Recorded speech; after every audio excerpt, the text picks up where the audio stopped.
ndabashuje bene data mu izina rya Kristo Yesu, ndabifuriza amahoro y'Imana n'umugisha w'Imana. Yesu wacu ashimwe cyane. Twongeye gushima Imana ku mwanya mwiza tugenewe kuganira ku ijambo ryayo, kandi dushimiye Imana ko yatwongereye umunsi wo kubaho mu minsi yacu. Haleluya. Ni impano y'ubuzima, ni impano idasanzwe dukwiye gushimira Imana. Uwiteka Imana abaho umugisha, abarebe neza, abishimire. Muhahe muronke, mubone neza y'Imana muri byose mu izina rya Kristo. Karibu rero mu mwanya wacu mwiza wo kuganira ku ijambo ry'Imana. Ariko mbere ya byose reka dutumire Imana kugira ngo ibane natwe. Murabizi ko tutajya tubishobora tutari kumwe n'Uwiteka, turi twenyine nta kintu tubasha gushobora. Imana rero ibaho umugisha, muce bugufi dusenge. Turagushimiye Mana yacu nkuru nziza y'icyubahiro, turaguhaye icyubahiro Mwami Imana, ni wowe ukwiriye gushimwa, ni wowe ukwiriye guhimbazwa. Tugushimiye ko wabanye natwe, ukaturemera undi munsi Imana, ijoro ryakeye wabanye natwe. Ni ukuri impano y'ubuzima uduha umunsi kundi turayigushimira, ntuhabwe icyubahiro n'ikuzo. Uyu munsi rero turawukweguriye, wane natwe turinde duha umugisha, yewe n'abakunzi ba Naweza twese tubone neza yawe. Kandi Mwami Imana, muri uyu mwanya wo kuganira ku ijambo ryawe turagutumiye ngo ubane natwe. Ntabwo twabishobora turi twenyine, ibyo urabizi Mwami. Nta na kimwe tubasha gukora tutari kumwe nawe. Bana natwe tugirire neza, ariko Mwami duciye bugufi imbere y'ubwiza bwawe. Ahari aho mu mitima yacu hari aho twagiye kure yawe, hari ibyo twakoze byangwa n'amaso yawe, hari intege nkeya dushobora kuba twagize Mwami, hari icyaba cyadutandukanije n'ubwiza bwawe. Duciye bugufi mu mitima yacu tugusaba kutubabarira, amaraso yawe natweze, ubuntu bwawe nibutubonekeho, imbabazi zawe nizitubonekeho Mwami. Utubabarire ibyaha n'ibicumuro, tubabarire intege nke zose, buryo bwose twaba twatukishije izina ryawe Mwami Yesu. Turagusabye ngo amaraso yawe atweze. Turabizi Kristo Mwami wacu wahindutse umunyabyaha kugira ngo twe duhinduke abakiranutsi kubw'amaraso yawe. Turasabye rero ngo ineza n'imbabazi zawe bibane natwe, utweze, utuboneze, twumve ijambo ryawe, tuganire ku ijambo ryawe dutunganye, tutariho umugayo. Mu izina rya Yesu turagushimiye ko twumvise, kandi turagushimiye ko ubikoze Mwami, kuko iyo dusabye twizera ko duhawe niko ijambo ryawe ritubwira. Urakoze rero Mwami kubanye natwe, urakoze ko dutunganije, urakoze ko ugiye kubana natwe ukadusobanurira, ukaduha kumva no kumenya ijambo ryawe. Icyubahiro n'ikibi cyawe twarutegeke Mwami Imana, Mwuka Wera tuguhaye ikaze, utuyobore. Ntabwo nshaka kwigishira ijambo mu buryo bw'akamenyero cyangwa se mu bwenge bwanjye. Ndagusabye ngo unyobore Mwuka Wera kugira ngo iri jambo rigire icyo rimara mu mitima y'abaryumva, kandi nanjye ubwanjye rigire icyo rikora ku bugingo bwanjye. Urakoze kuko ubanye natwe, kandi ugiye gukora ibyo utwara. Icyubahiro ni cyawe mu izina rya Kristo Yesu. Amen, amen, haleluya. Abakunzi ba Naweza mbahaye ikaze rero muri uyu mwanya mwiza, kandi nkomeje kubashimira ubufatanye bwanyu. Turimo turakorana uyu murimo mwiza w'Imana, kandi ndagira ngo mbabwire ngo umuhati wanyu ntabwo ari ubusa ku Mwami. Tuzagororerwa. Gukunda ijambo ry'Imana ni iby'agaciro, kandi ujye ubifata nk'impano y'Imana, kuko hari benshi badashaka kumva ijambo ry'Imana batarifitiye n'umwanya. Wowe rero ufite uwo mwanya n'iyo nzara n'inyota byo kumva ijambo ry'Imana, kurikurikira no kurisonzera no kurigirira inyota, uracyafite umugisha. Imana iguha umugisha, kandi uhumure, Uwiteka azakugirira neza. Tugiye kuganira ku ijambo ryiza ry'Imana rero, ndavuga ngo ryiza. Buri munsi Imana idutegurira ibyiza, buri munsi Imana idutegurira ibyiza. Uyu mwanya tugiye kuganira ku ijambo ryiza ry'Imana rivuga ngo izabyikorera. Haleluya, izabyikorera. Yesu ashimwe cyane. Izabyikorera Imana yacu. Haleluya. Ibiki Imana yacu izikorera? Ibyo ngibyo ukeneye, ibyo ngibyo usaba, ibyo ngibyo usengera, ibyo ngibyo wifuza, izabyikorera. Haleluya. Izabyikorera. Imana izabyikorera. Ibyo bikukomereye, ibyo bikuraje udasinziriye, ibyo bikubujije amahoro, ibyo biguhungabanyije, ibyo ngibyo ukeneye, ibyo ngibyo usengera ku manywa na nijoro, ibyo wumva bitazashoboka, ibyo utazi aho bizanyura, ibyo utazi uko bizaza, ibyo utazi ko bizakoreka, izabyikorera. Impamvu izabikora ni uko ibifitiye ububasha. Byananiye abandi, bidashobokera abandi, Imana y'amahoro mu buzima bwawe izabyikorera, kandi uzabibonesha amaso yawe, ndetse uzaba umugabo wo kubihamya. Imana izabyikorera.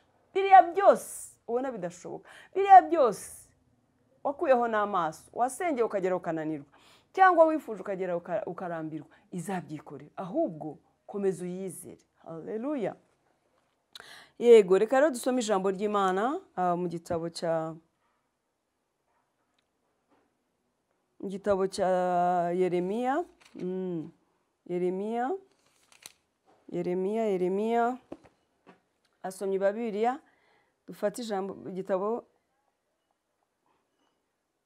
fate igitabo cya Yeremiya ibice 33, ibice 33 bya Yeremiya. Ibice 33 bya Yeremiya, reka duhere ku murongo waho wa mbere. Wibuke ko twavuze ngo umutwe w'amagambo w'ijambo tugiye kuganira uyu munsi nuvuga ngo izabyikorera. Iki kizabikora? Imana izabyikorera mu mbaraga, mu butware no mu bushobozi bwayo, izabyikorera. Haleluya. Yego, duhere ku murongo wa mbere. Yeremiya 33 ku murongo wa mbere. Ijambo ry'Uwiteka ryaje kuri Yeremiya ubwa kabiri agikingiraniwe mu gikari cy'inzu y'imbohe riti: uku ni ko Uwiteka avuga, ari we ugira icyo akora, ari we ukirema akagikomeza.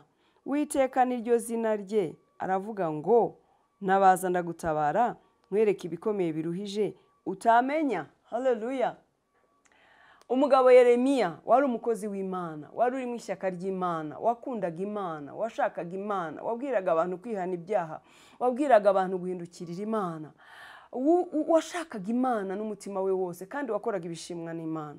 Igihe cyarageze ajya mu nzu y'imbohe, akarengane kahozeho na kera. Igihe cyarageze ahura n'ibikomeye bimuruhije, ari mu nzu y'imbohe, ababaye, ababajwe. Inzu y'imbohe nta munezero ubamo, nta byishimo birimo, nta guseka, nta kugubwa neza. Umuntu aba aboshye nyine, nta bwinyagamburiro. Umuntu aba aguwe nabi, afite inzara, wenda afite n'inyota, ari mu mwijima, ari mu bihe bikomeye, adasinzira, atisanzura, ataryohewe n'ubuzima, biba bimeze nabi. Yeremiya rero ngo yari mu nzu y'imbohe, akingiraniwemo, atafite ibyiringiro, atazi uko bizagenda iby'ubuzima bwe, atazi aho bizanyura, atazi aho ubutabazi buzava, ngo ave mu nzu y'imbohe, ave mu buroko, afunze. Inzu y'imbohe turayizi. Ntabwo yari azi uwamurenganura, ntiyari azi uko byagenda. Cyakora yari umukozi w'Imana. Biragaragara ko ibyiringiro byari byakamye muri Yeremiya. Nk'uko nawe ujya ugera ahantu ukumva ibyiringiro byarangiye muri wowe, ukumva ucitse intege, ukumva ko bitagishoboka, wibaza aho byaca, uko byagenda ntubibone. Na Yeremiya rero yari muri ibyo bihe. Twese tujya tugera muri ibyo bihe, kandi wumva nta bwinyagamburiro. Ariko ari aho ngaho atorohewe, ijambo ry'Uwiteka rimusangamo. Haleluya. Imana ishimwe ko ijambo ry'Imana rijya ridusanga no mu nzu y'imbohe.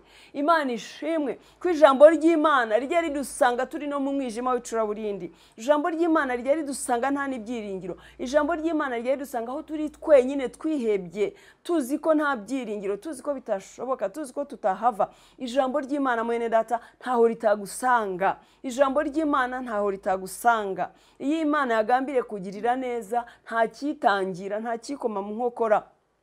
Ijambo ry'Imana, burya Imana ntawe itagusanga mwene data, mu bikomeye, mu biruhije, mu marira, mu gahinda, Imana irahagera, kuko ntawe itagera, ntawe ihishwe. Niyo uri wenyine no mu bicuku by'ijoro, burya Imana ibikureba.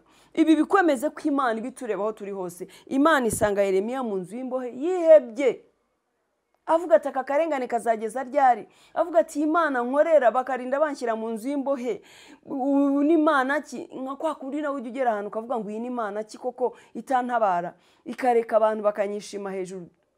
Tujya tugira intege nkeya, cyane cyane iyo tugeze kure. Ariko ari aho hantu ijambo ry'Imana rirahamusanga, ngo riza kuri Yeremiya ubwa kabiri. Bivuze ngo Yeremiya ryari ryarigeze kumusanga n'ikindi gihe, yari yarigeze kubona ineza y'Imana kenshi, si rimwe si kabiri. Imana yajyaga ivugana nawe kandi ikamugirira neza. Haleluya. Noneho ngo rimuzaho ubwa kabiri, bivuze ngo ryamugarutseho. Ijambo ry'Imana rikugarukeho. Ya Mana yigeze ivugana nawe yongera ikugarukeho, ikuganirize, ikuyobore, ikubwire uko ibintu bimeze. Haleluya. Yesu nashimwe cyane. Ngo ramubwira ngo yewe Yeremiya we, umva ijambo ry'Uwiteka ryaje kuri Yeremiya ubwa kabiri agikingiraniwe mu gikari cy'inzu y'imbohe riti: uku ni ko Uwiteka avuga, ari ugira icyo akora, ari ukirema akagikomeza. Uwiteka niryo zina rye, aravuga ngo ntabaza ndagutabara, nkwereke ibikomeye biruje utamenya. Imana yararebye isanga Yeremiya ari kure, ariho arabunza imitima, ariho ariganyira, acitse intege, ntazi icyo gukora. Kwa kundi nawe ushobora kuba utazi icyo gukora. birashoboka ko nawe wiganyira, birashoboka ko nawe wihebye, birashoboka ko nawe nta byiringiro, birashoboka ko wumva uri mu mwijima w'icuraburindi, birashoboka yuko umutima wawe uri kure, wumva usizwe, utawe, uri wenyine, utangiye kwitotombera Imana uvuga uti naribeshye, Imana nakurikiye, naba niyo mbaho nkirwanirira nkishakishiriza uko nari nsanzwe mbikora, naritwa ko namenye Imana ntarajya mu nzu y'Imana, none dore Imana irandetse nishwe n'inzara, dore Imana irandetse ntabwo impaye umugisha, abana banjye babuze uko biga, dore Imana irandetse meze mu bukode, dore Imana irandetse umubiri wanjye urababaye. Hariho igihe tugira intege nkeya wagera mu bibazo ukumva ko Imana ari ibiguteye.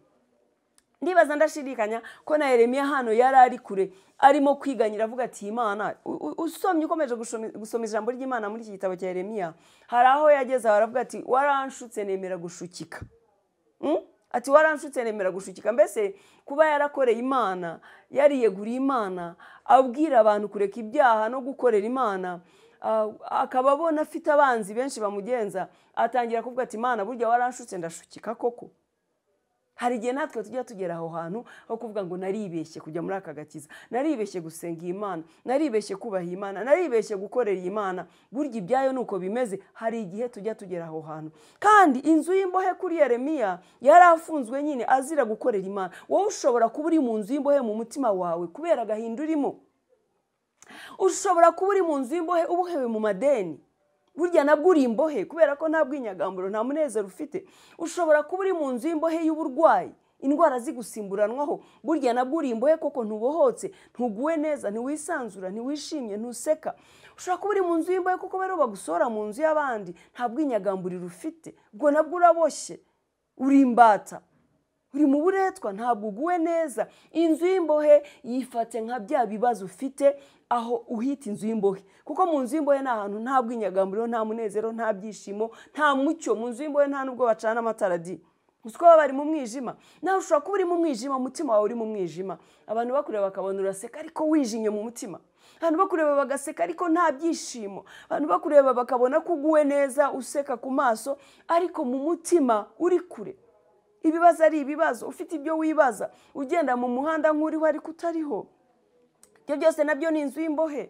Wumva utawe, wumva wanzwe, uri mu mbohe, uri mu nzu y'imbohe kuko ntawe ugukunze, ntawe ukwitayeho. Mbega inzu y'imbohe yifate uyigereranye na bya bibazo urimo, za ntambara urimo, ya makuba urimo, bya bikugoye urimo, bya bikubabaje, nabyo ubyita inzu y'imbohe. Koko mu nzu y'imbohe nuko biba bimeze nyine, ni mu gahinda, ni mu kaga, ni mu mibabaro, ni mu ntimba, ni mu gusuzugurika. Nawe rero ushobora kuba uri mu nzu y'imbohe y'igisuzuguriro, y'icyangiro, utawe, uretswe, burya nawe uri mu nzu y'imbohe. Haleluya.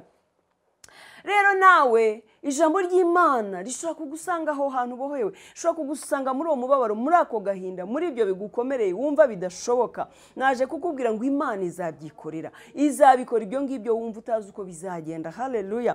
Noneho rero ijambo ry'Imana ngo risanga Yeremiya muri iyo nzu y'imbohe, ngo ryongera kumugeraho, ngo Imana yamubwira ngo yewe Yeremiya we, ngo ni njyewe ugira icyo nkora nkakirema nkagikomeza.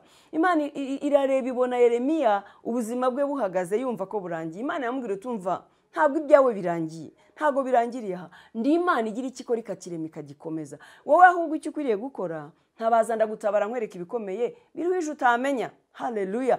Nanjye naje kukubwira ngo mwene data, ntabwo ibyawe birangiriye aho, ntabwo uko ari kuzasoza ubuzima. Hoya, Uwiteka Imana wizeye ni Imana igira icyo ikora ikakirema ikagikomeza. Ntabwo ikeneye ubutabazi, ntabwo itabaza amahanga kugira ngo igutabare cyangwa ikurengere, ahubwo ni Imana igira icyo ikora ikakirema ikagikomeza. Kubera imbaraga zayo nyinshi, kubera ubushobozi bwayo bwinshi, nta kinanira. Ahubwo yitabaze, iragutabara, ikwereka ibikomeye biruje utamenya, iragutabara, ikurengere, ikwereka inzira ugomba kunyuramo, ikwereka uko ukwiriye kubigenza, ikwereka uko ukwiriye gutsinda urwo rugamba ukava muri iyo nzu y'imbohe urimo, muri ako gahinda ubohewemo, ikwereka uko ukwiriye gutsinda ibyo bigeragezo, ikwereka uko ukwiriye kunesha. Yitabaza, iragutabara, ikwereke ibyo utamenya, ibirenze ubwenge bwawe. Imana yacu bene data ni Imana igira icyo ikora ikakirema ikagikomeza. Hamwe utabona inzira, Imana yaharema inzira. Hamwe utabona uwakurengera, Imana yategeka uwo ushaka akakurengera, akakubera igisubizo. Hamwe utabona kugirirwa neza, Imana yaca inzira no mu nyanja. Imana yategeka bikaba kubera ko nta kivuguruza ifite uko yabigenza mwene data kugira ngo urengerwe. Imana yacu izabyikorera ibyo ubona utashobora kuvamo. Imana izabyikorera rero. Yeremiya ntabwo yari azi ko azava mu nzu y'imbohe. Yeremiya ntabwo yari azi ko hari Imana yahamusanga, ariko koko Imana yacu ari nyamaboko ijya ibyikorera ibyo tubona bitashoboka. Yamusanze mu nzu y'imbohe iramubwira iti Yeremiya, iki si igihe cyo kwiganyira, si igihe cyo kwitotomba, si igihe cyo gusinda agahinda n'umubabaro, si igihe cyo kubara iminsi yo kubaho kwa uvuga uti sinzi ko muri inzu y'imbohe nzava. Hoya, ahubwo ntabaza ndagutabara.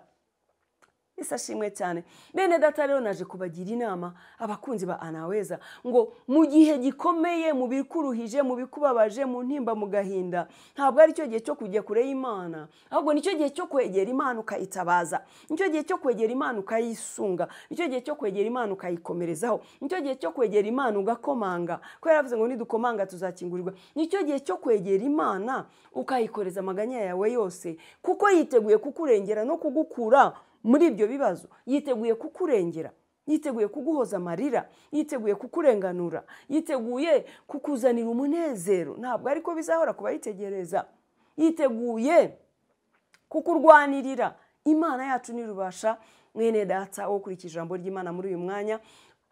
Va muri iyo nzu y'imbohe, va muri ako gahinda, va muri uwo mubabaro, ahubwo tabaza Imana. Niki Imana yabwiye Yeremiya? Yaribonye ko Yeremiya atagishoboye gusenga, ari mu maganya n'amarira, ambwira iti hoye cyo ukwiriye gukora muri iki gihe uri mu nzu y'imbohe ntabwo ari ukwisasira amarira ngo wiyorose amarira, ahubwo ntabaza ndagutabara, nyereka ibyo bibazo, ahubwo nyisunga, nyegera. Yesu ashimwe cyane. Ijambo ry'Imana igitabo cya Yakobo riravuga ngo nimunyegera nzabegera. Yesu ashimwe cyane. Nitwegera Imana izatwegera, kandi ngo nituyihunga izaduhunga nayo, nituyita nituyivaho nayo izatuvaho. Rero ni igihe cyo kwegera Imana, ni igihe cyo kwisunga Imana, igihe cy'ibihe bikomeye, cy'ibyago, by'amakuba, by'agahinda, by'amarira, byo kumva uri kure y'Imana, bambe mu mubabaro mwinshi, byo kumva Satani ashaka kugushyira kure y'Imana. Ahubwo ubyanga urushizeho kwegera Imana kugira ngo ikwereke uko ukwiriye kwifata mu bihe nk'ibyo ngibyo. Yesu ashimwe cyane. Ikwereka uko ukwiriye kwifata mu bihe nk'ibyo, mu mwanya wo kujya aho ngo wigunge wumve yuko watawe warezwe. Ahubwo egera Imana, yisunge, yitabaze ku manywa na nijoro, yishakire mu ijambo ry'Imana, yishakire mu masengesho, yishakire mu bikorwa byiza, yishakire mu gusura abarwayi, yishakire mu gukurikirana inyigisho zitandukanye abakozi b'Imana bigisha, yishakire mu kwibuka imirimo n'ibitangaza yagukoreye, ibyo bigusubizemo ibyiringiro. Yishakire mu kuririmba, shaka ibintu byagusubizamo imbaraga, shaka ibintu byatuma ukomera, shaka ibintu byatuma wongera kwegerana n'Imana, izakugirira neza. Humura, Imana ntabwo yagusize mwene data, yitabazira gutabara, ikwereka ibikomeye biruje utamenya. Nshuti yanjye, Imana izabyikorera mu izina rya Yesu. Rero bene data, ndabashimiye kandi ndabakangurira gukomeza gufatanya nanjye muri uyu murimo mwiza nkora. Dukorane, dukomeze dukorane. Abo tufatanya ndabashimira, Imana ibahe umugisha. Nawe mwene data utaragera kuri channel yacu ya Anaweza TV yanjye nawe y'Imana twamamarizaho ubutumwa bwiza, uhagere ukore subscribe. Kore subscribe kugira ngo ube umunyamuryango w'uyu murimo mwiza dukora. Ikindi ukora like, numara ukora subscribe ukore like, bigaragara ko wakunze ijambo ry'Imana, kandi ujye sharing ijambo ry'Imana. Fata amamega yawe ohereza abantu ijambo ry'Imana, ntubyihererane mwene data nkuko nanjye mba ntabyihereranye. Ikindi hari akazogera aho ngaho uraza kukabona, nako nugakanda umaze gukora subscribe karakubaza ngo mbese urashaka iki? Urashaka ko tuzajya tukumenyesha gahunda zose ziciye kuri channel, cyangwa hari ibyo ushaka bimwe na bimwe? Nkugiriye inama wakanda kuri all, bivuze ngo ibizajya bicaha byose ujye ubibona, kuko n'umugisha. Haca byiza bihesha Imana icyubahiro, byamamaza umwami. Reka rero dufatanye gukora umurimo mwiza, ntukirane ijambo ry'Imana. Reka dufatanye kwagura ubwami mwene data, dufatanye kubwira abantu inkuru z'ibyiza yuko Yesu atabara abamutabaza. Haleluya. Mwami Imana aguhe umugisha, wowe witeguye gufatanya nanjye umurimo w'Imana, wowe ukora umurimo w'Imana, wowe turi kumwe. Imana iguhe umugisha. Reka ngusabire umugisha. Ndagushima Mwami Imana nzima kubwira ijambo ryiza abana bawe ubahe umugisha, ubagirire neza, iri jambo rikora imirimo n'ibitangaza mu buzima bwabo, ntubasige ntubareke mwami, gira icyo ukora ukiremo gikomeze mu buzima bwabo, kuko niko ijambo ryawe ritubwiye, kandi igihe cyose uba inyuma y'ijambo ryawe kurisohoresha imirimo n'ibitangaza. Urakoze, reka bose babone ineza yawe mu byo bifuza byose, ubarwane intambara zabo zose, bakugireho umugisha muri byose mu izina rya Yesu. Shalom shalom bene data.